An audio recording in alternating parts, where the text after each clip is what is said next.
Hi, welcome to our video on finding turbine efficiency. This is our team. Alex Fuller was responsible for coding, Ramin Johnson was responsible for coding and analyzing the report, and I, Savannah Miller, was responsible for the presentation. Turbines are considered an open system where work is done by a fluid flowing through rotating blades. It's considered an adiabatic system, meaning Q is negligible and experiences a pressure drop across the system. Thank you, Savannah. Now we'll move over to Jupyter Notebooks to demonstrate the code used to solve for the actual work done by a turbine.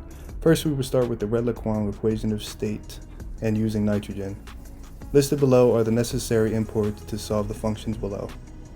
Our constants, a variety of functions and calls, and finally we end up with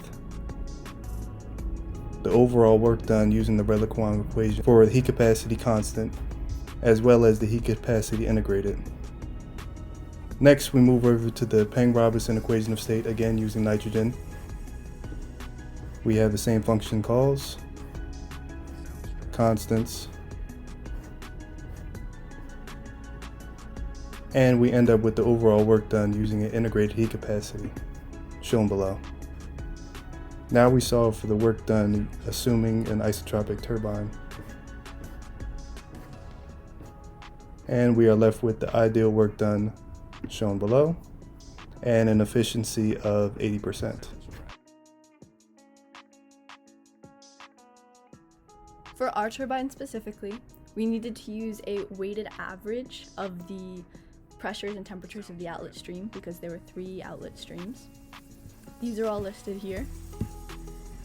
Then we went through and we resolved for the constants using our critical temperatures and pressures because we are now working with water instead of nitrogen. Now we redefine our Peng-Robinson equation of state so we can solve for the specific volumes for our turbine.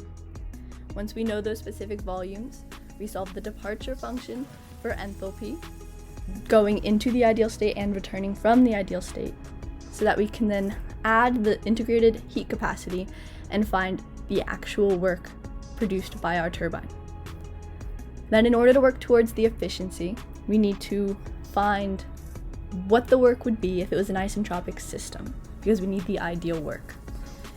This is where we find what the temperature is if the system is isentropic. Using that temperature, we then look at our departure function once more, and we solve for them going to the ideal state and coming back, and we solve for a new specific heat capacity so that we can find the ideal work, which is listed here. Once the ideal work is known, if you take the actual work and divide it by the real work and multiply it by 100, you will get the efficiency in a percentage form, which we got 87.2% efficiency, which seems fairly reasonable. After analyzing the report, we can compare our findings to the data of the 60% load. This high-pressure steam turbine has 1 inlet stream and 3 outlet streams. That's why we needed to use weighted averages for finding the exiting temperatures and pressures.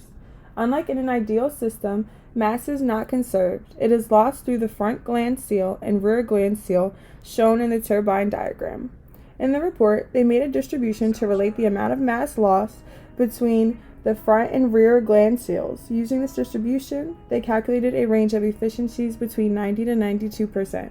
Since our efficiency was 87.2%, we can assume the code is fairly accurate. The discrepancy in our efficiencies may be due to a calculation error. Using weighted averages may not have correctly portrayed the physics of the system, thus the actual work we calculated may be too small. Thank you for watching.